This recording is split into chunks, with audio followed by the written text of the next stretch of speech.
just simply pick blue side, which is otherwise known as B5 because the enemy team is going to pick first pick. Right. We kind of solved it, right? Like those are the three main archetypes. That's kind of how it works. Well, let's see exactly what DRX can make of it. I did like the analysis on the space about the fact that if you do choose second pick, then you do get counters, and then you can just try and win lanes. Sort of what we saw out of DNS in game number 2. So DRX going to do their best in order to replicate that, as we have Rumble and Malphite being taken away here. I assume Jace will follow. Ambessa is a good ban, as is the Vi that we did see in game number 2. We'll see what is going to change, though, if anything, moving into this one, as Brad is taken away. Goodbye. Vara's taken away some of these lane bullies. Oh, well, someone was listening to Wadid. Jace, not banned. Okay. So it's got to be banned here. Surely. Unless they feel like they can do what D+ did, which is beat Jace. Could be the way. Could be the way. They think they can beat it, but it was beaten with Vi. This time they banned the Vi and give the Jace. That seems like a potentially bad thing to do. But let's see whether it pays off. They don't want Pioshik to play Hecarim. They're like, yeah, I'll play this instead. It's the trap set. Well, this is already dire straits for Willa. But the Aurora is going to be the decision here for most likely Yukal in that mid lane. We haven't seen her topside for quite some time. This is a really strange situation because Jace is powerful for all the reasons we listed in the previous series, but it's still relatively unexplored territory in terms of the well-roundedness of how you can build compositions, because the comp we saw earlier didn't have engage, right? It was really cool. They got Jace, they shot a lot of shock blasts, and then got engaged on and died. The Vi was not picked this time by DRX, but they get the Jarvan. So that's one form of engage. Yep. Squishy Jace, so that feels relatively good. Well, Cassante, a bit of a look here. The Dusante that we have praised in the past could be a scary one, and does provide them with a bit of a front line as Zoe. That is what Showmaker decided to do and lost. There is a possibility this Jace is top still. True. Let's see. We'll probably find out right here. The Jarvan already locked in. But Man, I'm would intrigued. be blind, of course, and the Cassante is going to get taken instead, so... Malzahar is fake and not real and can't hurt you. It can. It certainly can. I don't think it's real. It's been here for a while. It's still looking at me. I think it's just a bug. I think Malzahar is going to now describe what the history of the Void is. Because we were asking Kassadin to do it, and I think that Malzahar might be better at it. As instead, we've got some Shadow Isles, as Gwen is going to be locked away, and so that will confirm that we do have the Aurora in the mid lane. Aurora into Zoe feels pretty decent. You have the Gwen into the Cassante, which is a really nice matchup. A lot of side lane power. Great follow-up to a Cataclysm with both of these champions. So let's see what kind of setup Duckdom and Peter are looking for in the bottom side of the map. This is something that both teams are looking for. Obviously, there's a bottom 2v2.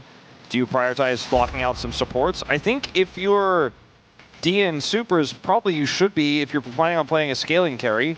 The Nautilus ban screams, I'm going to play Zeri.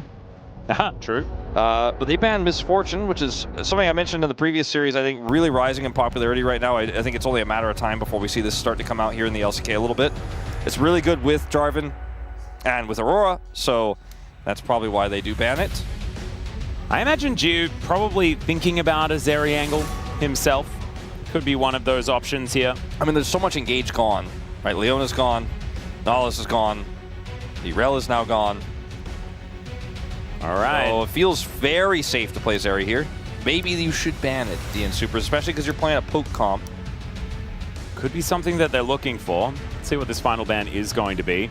Ezreal's still up as well. I think that's something that DNS would really like to pick themselves.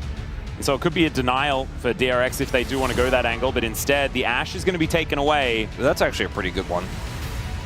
Very safe. Can even set up the Cataclysm into big damage in a circle. Well, let's see what this next pick is going to be. Likely, Gio going to be picking away the champion that he wants to be playing Zeri here. or Ezreal are the two safest picks, but instead, a little bit of burst damage. I was saying earlier, I would not have been happy watching Gio play Lucian last year, but this year, especially his form right now in LCK Cup, I'll trust it. All right, well, I don't know whether it necessarily fits the composition or what they're facing at the moment. They have a bit worried about it. Braum in this draft, obviously, but there's still the Nami, which I don't think is really something you can pick away. But Lulu is also available. I could just play a Lulu lane into this Lucian Nami if they want. Doesn't work extremely well with the rest of this composition. This is where things get a little tricky. Oh, we're doing this again. Actually, Kalista Renata goes really hard into Gwen Jarvan. That is a really good point. Gwen can immune the hostile takeover in theory, but I do feel like having a lot of lane presence with a composition like this that really wants to get ahead, poke comps from behind, just kind of do nothing.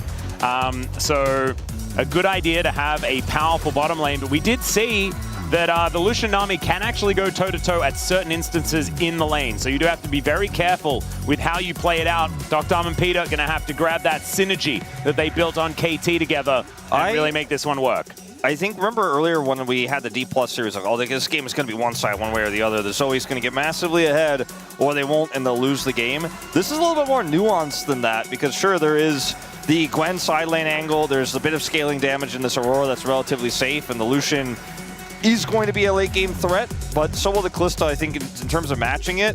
I think this game is going to be a bloody game, is what I'll say, more than I think it's going to be an extremely one-sided game. I think we're going to see a lot of skirmishes. I think they could go relatively even, and I think it's going to be possibly the highest kill game we see today. That's my forecast going into this one, because we have a lot of champions that want to spike in the mid-game and run with that spike, so there's not going to be a whole lot of avoiding fights. There's going to be a lot of opportunistic searching for fights. Yeah, I do think that if it is like a skirmish-heavy game, though, I think that the DN Supers are feeling pretty good about it. With this style of composition, I think they want to kind of scrap with uneven fights and set things up for themselves. If they can get out to a lead utilizing that, it could be an opportunity. But I think there is some stability with what DRX have put together. And so if they can hold them at bay, there's going to be an opportunity here. Having a look at this draft, it's more reminiscent to what we have been seeing a fair bit of so far this season. And so let's see what Joker has for us here as we get onto the Rift for Game 3.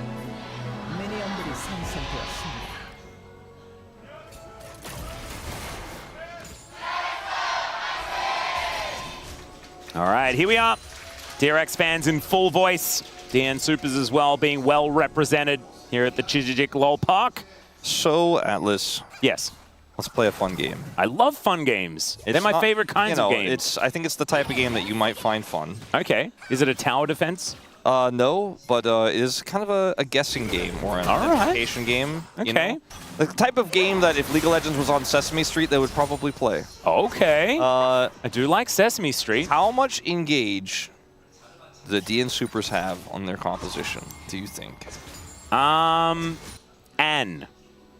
I think they have an engage. Wouldn't that be the handshake or potential like Cassante? Oh, I guess flash handshake. I was just gonna say Fate's Call. Just throw Peter at them. Okay, so we're looking at a similar situation to the last time we saw the Jace, right? Where it's like a lot of poke, but do you need to engage if you have a range advantage? If you have a range advantage, you don't need to engage, but that's only if you can see, right? So that requires map control. That's kind of why I like DRX's comp more in this situation, because they have a Jarvan. Nami is, her ultimate and Renata's ultimate do fairly similar things, but the bubble can follow up on a flag and drag, for example. There's some chaining there is. Okay, Willet just walks away. The little Krugs, though, are going to get denied. So there is that. So Invade going to be in vain for now. Leashing the enemy bottom duo to get extra money. There we go. Well, now you got Gio and Andal in a better position here in this lane. As you can see, Peter and Dr. did need to give up lane control by moving over here. So Big Wave going to be moving its way forward. UCal having a pretty good time here up against Closer in lane for the moment. We'll see whether these bubbles are going to connect and things like that, as Willa now moving back towards his bottom side. We'll be able to claim his Wolves and Gromp. Pioshik still dealing with the red buff. Will now be able to move down towards his bottom side as well, and does have a little bit of a speedier clear for the minute. Electrocute here versus the Airy. nice aggressive trades on both sides. How many of these shock blasts are we going to see Pyosik hit? We saw almost all of them hit for Sponge in the early game last time around. He did a very good job. And that's, you know, why we were joking that they've increased the amount of Korean Jaces quickly. Well, let's see whether Pyosik is going to be one of them as well. As Yukao going to take a nap momentarily. And with Ghostblade finding a Ghostblade, yeah, exactly. Flash does come out as Closer looks for it. He'll find it, and they go 1 for 1. But first blood over to the Zoe, and Closer feeling real good about how this lane is going. Yeah, that was a near opportunity there with the flash pickup to maybe get out, but he's just too low. He has to all in at that moment when Willer is spotted, because otherwise he will die and also give an assist before he can get the kill on Yukao. So he just does it as quickly as possible there. Not in an opportune moment to really get tons of value of that flash at that state when he did pick it up. But it was a cool idea. Yep. He's holding it now. Very nicely done. Also denying the assist is fantastic. Yeah, super important. So having a look towards the top side of the map, Dudu has actually evened out the CS, but it was an earlier back for him. Teleports back in. Same thing to be said for Rich as he makes his way back forward. He does have a Ruby Crystal and an Amp Tome now complete. All right. Shock Blast. Oh, it doesn't actually connect. As we're going to check this one out from Closer's perspective, just finds the sleepy trouble bubble and Ghostblades at him. Looked a little janky there, but that's Zoe. Yep. Closer picks up the flash just a second too late. And I think the turret shot was in the air, so doesn't need to worry about it. Just makes sure that he is out of the way of the Jarvan. As Andel looking for a little bit of an angle here as once again double bubble. Oh, golly. Okay, well, Closer just... That's how you get out of the way. You just walk. That'll do it. I mean, he's got tier 2 boots. They're made for walking. Yeah, I guess maybe he runs. Or at least, like, power walks. Power walking, yeah, I think. I think you run when you're home guarding, but it's more of a power walk if you've got boots too. As there's an all-out here from Dudu. Flash from Rich. He wants none of this, as he doesn't have level 6 yet. Yukao going to have to go back to base once again. Closer is crushing this lane. I mean, honestly, ever since the beginning of Game 2, Closer has just been all over the matchup. He really is, and I mean, he's got cooldown boots, and he is using them quite well to maximize his cooldowns. He actually looks like he's going to maybe even get a plate here. This massive wave. Not sure if he hit that turret or not. Yeah. Going to be a mystery for the time being. Kalista is so echoey. Yeah, she needs to... You know, turn down the echo from, you know, it's like the Noribong where you have the echo set. Yeah, like too much reverb, man. Yeah, turn that down a little bit. Oh, missed. Okay, so not quite Sponge. Not quite Sponge. That, Jay speaks a little bit of English, actually. And as it turns out, he does. Nicely done. As he was Mark, come on. He was the jungler before Umpty. Yeah. Very cute. Okay. Gio and Andal doing a decent job here towards this bottom side, actually with a little bit of a CS advantage over the Kalista Renata. But I think as skirmishes start to unfold later on, that is when we're going to see a lot of this Renata value from Peter. We'll see how he is actually going to be able to play it out. We know that he is pretty good at this champion from what we saw on KT and Nongshim as well back in the day. As Gio going to get pierced momentarily. We do see a ward here for Rich, but okay, I thought we were going to see a big collapse to try to get on top of him. This is a aggressive move from Jiwoo. Yeah, there's the culling. Oh, flash out of the way. The Aqua Prison here is the rest of DNS now trying to turn this one around. There's the Rend. There's Doctarm. Okay, some needlework here towards his top side as well as Dudu going down low, but Pyosik is in the area. Flash comes forward, and Rich realizing what's going on here. He doesn't have Flash, and he denies. Oh, never mind, he doesn't. That's actually the kill picked up for Pyosik. And DNS continuing to find advantages as Peter and Doctarm. Let's see how this dive's going to go as Willa makes his way down. He's got Cataclysm available, gets the knock up onto Doctarm, and slam dunk as the Kalista is taken down. Peter, for some reason, decided to bail himself out. And unfortunately, that is not going to quite work as Jiu just finishes off the kill, and that's a clean dive. Yeah, a bit of a panic there, I think. That was kind of what I was alluding to on the top side there about what I thought was going to happen to Rich. It did eventually eventuate there, as we'll watch it again. He was pushed up super far. He has this ward, has an aggressive position, looks for the all-in, and then promptly shows up Pyosik. And Pyosik this time hits So as you mentioned, the assist is going to go through. It's on the wrong side of this one. Yeah. And then down here, you know, we did see both summoners used by Peter just a moment before. No bailout for the AD carry. Peter will promptly die as well. Yeah, Gio just waits for the bailout to conclude and will then just destroy the Renata pretty comfortably. It was a very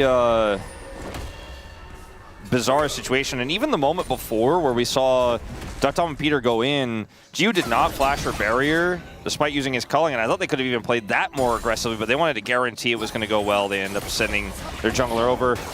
As things going well are not this mid lane for UCal. No. I would say that one's going quite well for Closer. Yes. Who's just portal jumping around, having a really good time.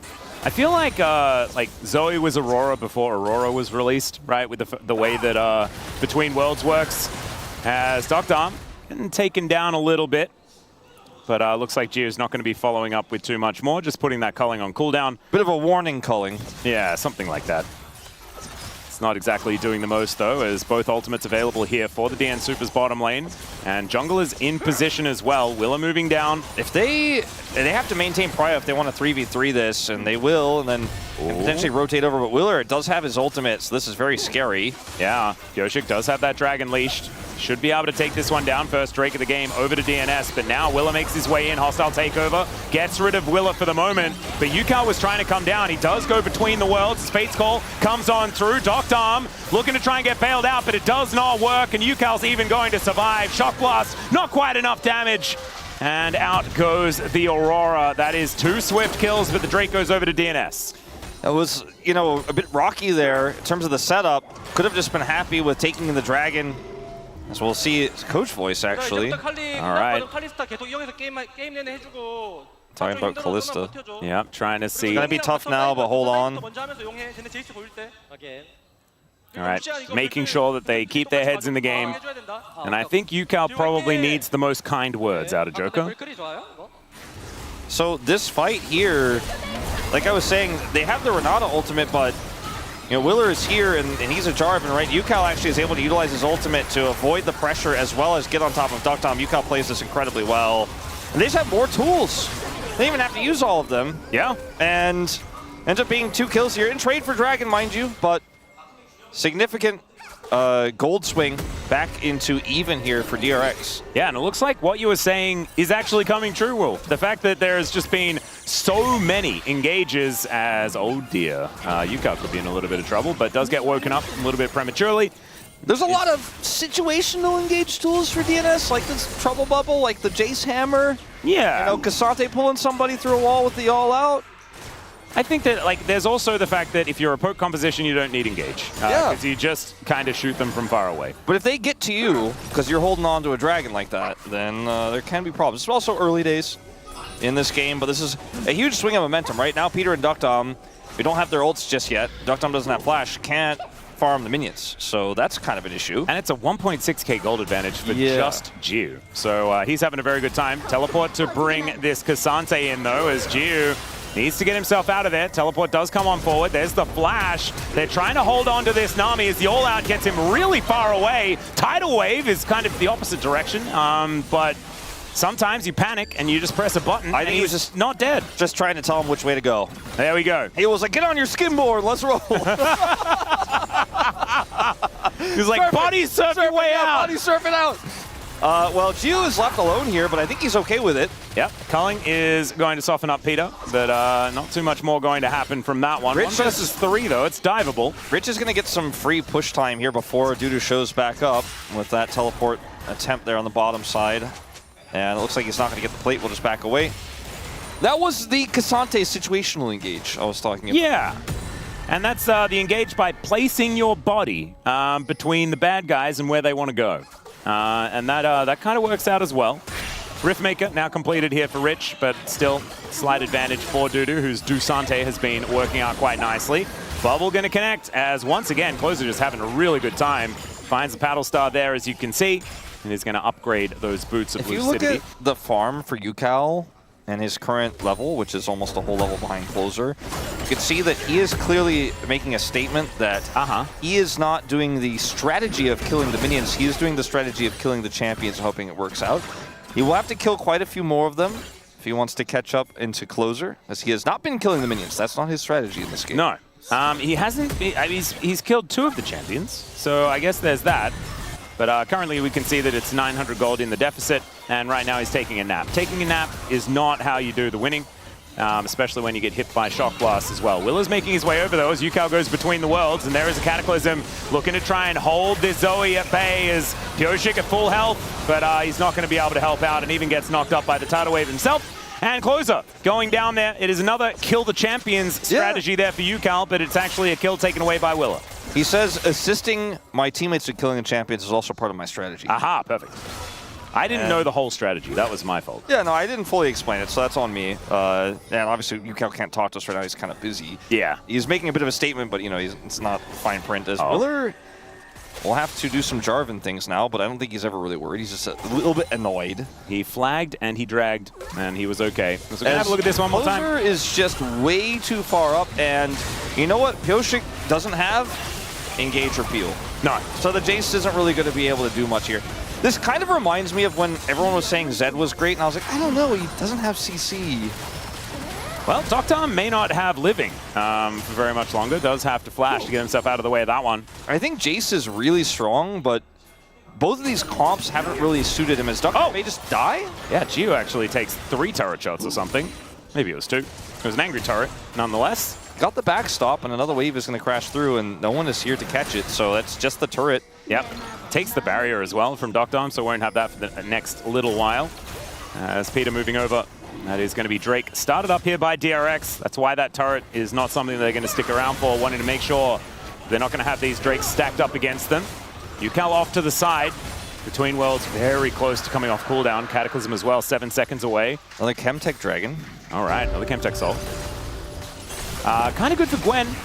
Get a lot of extra health back and stuff like that from your Rift Maker. So Closer got the Wolf turret, which is going to really empower him on the map as Rich. Just trying to run with scissors here just a little bit. Dudu finding a great angle, gets the needlework out of Rich. And Rich is now just going to go back home. Do we hit these? Well, Rich can I'm press still W. asking. I'm once again asking, do we hit these? No. Yeah, presses W and is going to be A-OK. Will is making his way forward, though. There's the knock-up, and Tidal Wave once again gets a flash out of Pyoshik. Flash immediately out of the Cataclysm as Willa goes in. And now between worlds, Yukao wanting to find the kill as the bailout. I don't think is going to work, and that is a kill over to Yukao. Kill the champions, Wolf. That's what he's doing. Willa once again flagging and dragging, but Peter does have the flash, and that will be able to keep him alive. But DRX, they're just killing way more champions this game. If he kills 2 more champions, he'll actually even up the gold at this point. And believe it or not, when the champions are dead, part of his strategy is it gets easier to kill the minions. He doesn't really enjoy it, but he will do it. It's honest work.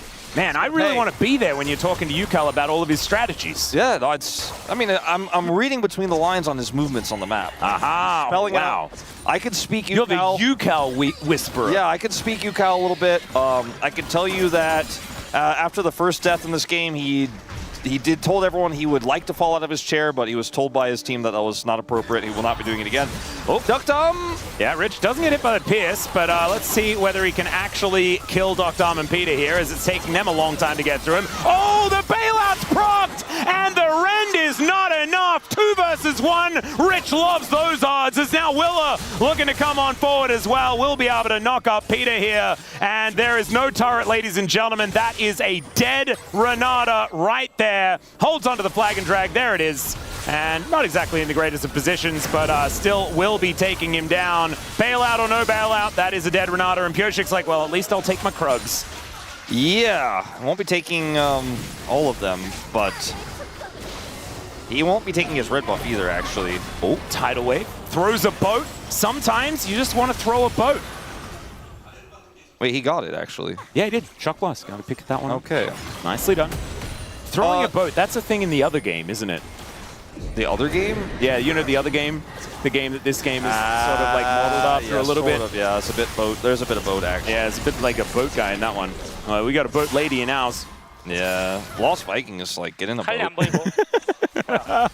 So, conditional engage, right? Conditional engage. It hit. They are in the mist, so he's not immune. However, he is Gwen. That is a level 9 champion. He's a level 12 champion. Yeah. So... And the other one's a level 7 champion. Yeah. That was a bit optimistic. If it were bro, I'd say optimistic, but no. This game for DNS has been a bit of a tragedy. You know, they started off with such a huge lead. Things were going swimmingly. The Zoe looked infallible. Still up in gold.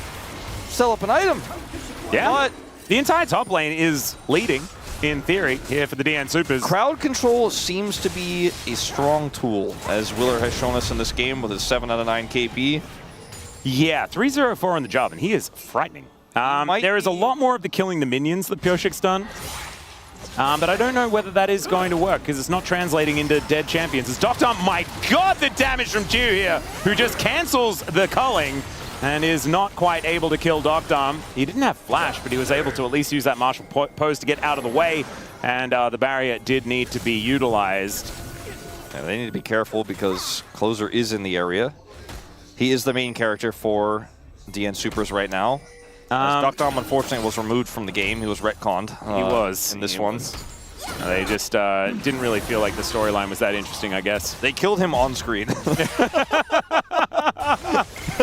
right. Well, UCal is going to get sleepy once again. Let's see where the... yeah, he's just really dead. That's the 1-2 punch from the Jace and the Zoe. Maybe a turret and trade here in the mid lane, but they are getting something out of this Zoe that is... They are trading UCal's happiness for Jiu's happiness. That's what they're doing. Both Doctarm and UCal just having the most horrible time ever. But there is certainly fun times to be had for their teammates. And so let's see whether they can focus on that. He had a few fun times in this game. Yeah. I don't think Doctarm has had any fun times in this game. No. He is 0-3 and 0. So that would certainly equate to not a whole lot of fun times. It's the flanking numbers in the scoreline that really do dictate happiness. As okay, Will looking for a bit of an angle here, doesn't quite find the knockups, but Pioshik's in a little bit of trouble. He does have to flash to get out of the Cataclysm. Another big old boat flies by, but it doesn't find too much joy there as Jiu gets distracted and starts shooting his teammates. Hostile takeover, though, not exactly the most impactful. As UCal, I don't know about that one, as he dives into the enemy team and does give Doctarm a little bit more happiness. It's a triple in the end for the Callista as Jiu, oh, do not throw away that big old bounty, my friend. He throws in the culling, but it doesn't really do too much. And DNS, I mean, Baron's been around for 30 seconds. Maybe they're just going to take it down. There's no ult here for Jiu. There's no tidal wave. I think trying to make something of this is asking for that shutdown to go over, but they are just simply not willing to give it up. Oh, Jiu taking matters into his own hands, I guess, as the Baron will be going down, but can they get anything? There's a handshake, Jiu. I just don't know whether that was worth it, my friend. And but I do know. I actually don't want to talk about it. Yeah, it was. I'm going to say it was not. When I said Jiu was more confident, more aggressive. Beach ball. He is. He really, really is. It was very well showcased in this moment that he is not shying around, that he is like, okay, I got a lead, I'm gonna try to push it, but that was probably not the moment. That was, pick your battles, but don't pick that one. Yeah. This was the big bursty damage. That was a very dead UCal. This fight is incredibly broken up, right? And Ronzo loses half his health bar initially. The engage is on to Pioshik, who's able to get away. And from here, UCal, little crazy, little psychopathic, right? Like, watch UCal go in just a moment here. Yeah, going into 5 people. There's no way to save you. There's no way to protect you, my man. All the tools were used. And the Dusante actually finding a great angle with that final Q to lock down the next kill. Jiu, sometimes, you know, you're like, it's me against the world, and this was one of those times. But maybe it didn't have to be. It did not have to be. Yeah. Peter did have a great handshake there, though, so certainly something to be spoken about. But the Rebel Baron power play sitting at 2.7k right now, and there is still a minute and a half left on the buff. This is looking like a blowout moment. Yeah, it certainly looks like now even Duckdom is relevant, and I don't know what conclusions we're supposed to draw from this game. Like, does this mean Jace is good? I don't really think we learned anything about that, but I mean, I think when Zoe sets him up and they both hit their burst at max range. Very true. That much, I guess, we learned. We also learned that UCal struggles as the day gets later because these last two performances have not been phenomenal. And we'll see whether he can pull it together moving into this late game as they're looking to try and break the siege. But that's exactly what this composition does. I mean, the siege is ridiculous. You just saw that shock blast. That means that this inner turret is dead. That's just all there is to it. And it's about to be another one. Coming straight at you. Pioshik, line it up. The servers are ready.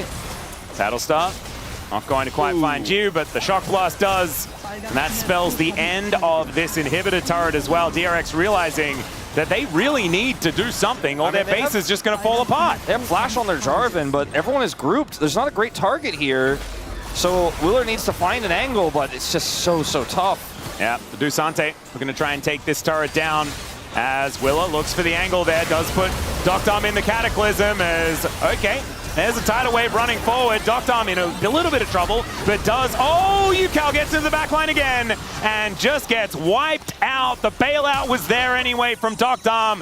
Uses both of his summoners, but this is exactly what they're there for, as the DN SOOPers might be on the verge of their very first victory here in the LCK Cup after a disappointing first week. DRX unfortunately not able to make it happen here. And they have shown a fair bit of promise. Their first game was great, and then they sort of fell apart at the seams in the last two. This has been a pretty sobering series, I think, for DRX fans who were on the hype train after some really good performances, not only earlier today, but last week. As this engage was the desperate one they were hoping for. Like, they had the tidal wave. Doctom's fairly low, so UCal is like, maybe, but look at the shield. And it looked like Peter rode the tidal wave as well. It was actually really cool. We were talking about body surfing before. He did it because the Fate's Call kind of pulled him along it, which was very fun to see. That was some very high locket value for Peter in that fight. And Doctom was not really in any danger, despite UCal's best intentions there, to kill him. They were not good intentions for Doctom, but Doctom didn't care. This one seems it's really reaching its conclusion at this point, Atlas. IE is done for Jiu, and it's a really cool sword he's going to put in his storage case. Like, he's got a case for it for sure. We can keep it in. I mean, won't be wielding it really in this game. If they can find a good teamfight angle before all the poke comes in. Willer just used his flash Cataclysm earlier, so doesn't have that flash anymore. I mean, UCal has his ult back, but he is on two items. Man. Dudu is also an entire item ahead of Rich. Banshee's Veil. Very far behind. We have Edge of Night. Okay, here's the flank. Yeah, let's see whether they can make it happen as UCal once again going between the worlds. There's a Cataclysm into the backline as UCal's dead once again. And Jiu is just trying to get away from this Cassante, who is just way too big. Rich gets into that backline though. They do manage to take down the Jace as Closer still hunting for the rest of DRX. A 1 for 2 so far.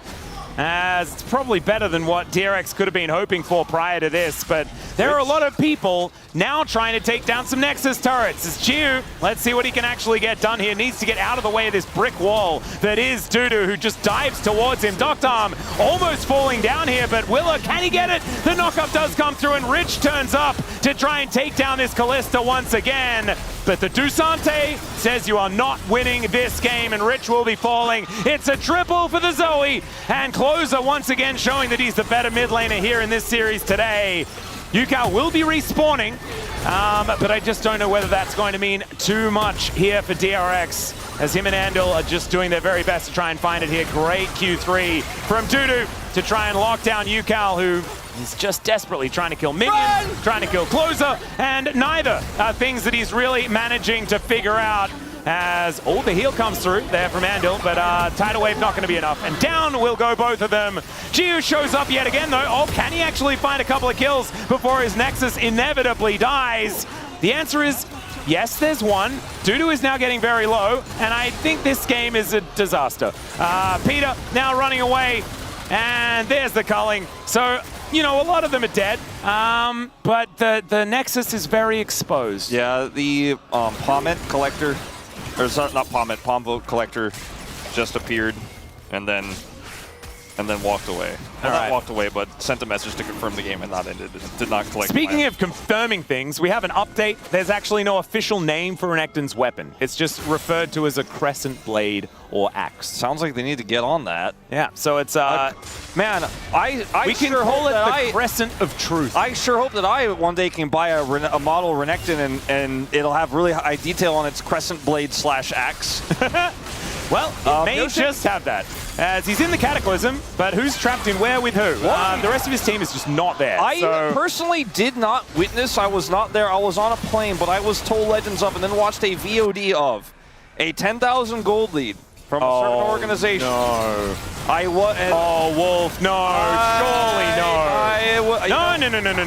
They would never do it again. They couldn't do it again. Oh, no. There's no way. No, don't even say it. Don't put it into existence, Wolf. Don't say stuff like that. They are not losing this game. Production, can I take a look at the goal difference over time? Let me pull that one up. We might need to take a look at where it once was. I suggest not looking at that. Oh, okay. G-Sun's going... Put a bit of a dip. 11,000. So we're kind of on par. Hey, wait, but they had a really large gold lead, and if it's really large and then halved, it's still pretty big.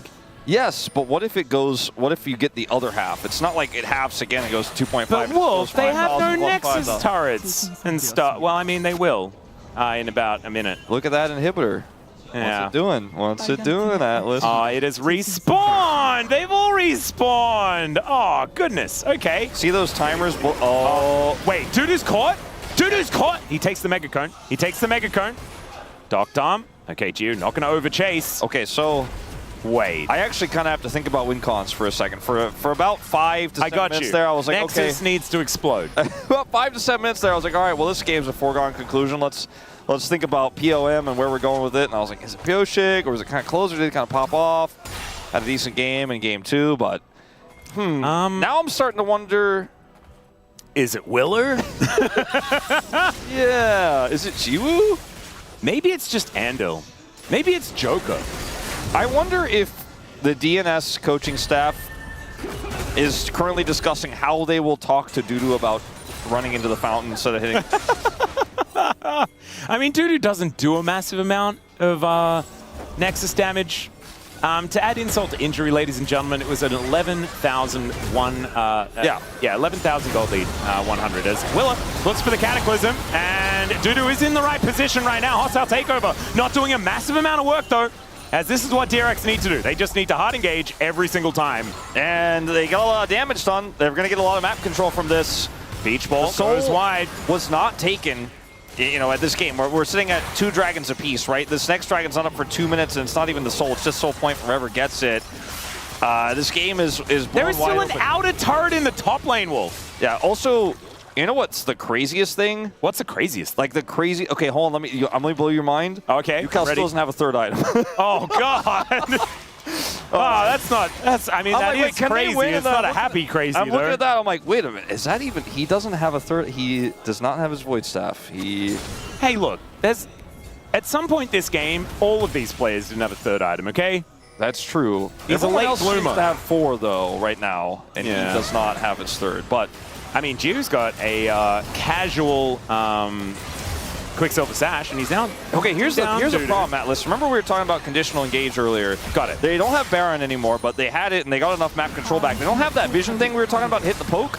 So they don't have engage either. And Rich is just pushing aside as a level 18 Gwen. He's about to be level 19, just hit it. Oh, God, yeah. How do they deal with DRX now? They don't have any tools. They're going to hit that poke, hit that handshake. I feel like they should deal with them the same way they dealt with them for the rest of the game. Yeah, but by killing them all the time. But that was when they had a little bit more even map control. Now they don't have it really at all. So it's going to get a little bit tricky. It's going to get a little bit hard. Well, I mean, okay. So positives for DNS are that they still have a lot of turrets still available. Positive for DRX is they can kill a lot of turrets that are still available. Yes. And then the to gold get lead money shrinks further. Yeah. All right. Willow looks for the angle once again. Handshake gets rid of him. And and there's the shock blast. That's what needs to land as Geo gets closed in on. There's a hostile takeover, and he explodes with the Ren damage. Peter now in trouble. It's a double kill for Doctom, who gets put in the bubble. Dudu looks for the angle. It's a triple! And I told you that it was impossible. There was no way they were going to be able to withstand the power of the DN Supers this time around as they march up the mid lane. Only Willa and Rich. Are you telling me, or are you telling Dudu and Pioshik who lived it? I don't know. I think I'm telling myself and hoping that it is indeed true as Closer looks for it here. Rich is still very scary as Willa just trying to take care of Closer momentarily. He has a GA, but Rich not going to be able to help bail him out, I don't think. And there's only so much needlework that can be done here, as a lot of buttons are going wide. He's trying to pull the minions, goes golden. 10 seconds on Geo, well, there's no way, right? Yeah, I mean, these turrets are just going to fall like paper. Geo is going to show up. He's marching out with that big old horse, but there's the all-out as he looks to try and take down Closer. He does at least get one, but Doctom is focused on the Nexus, and down it will go. There is the first win of the season here for the DN Supers. They will take down DRX tonight.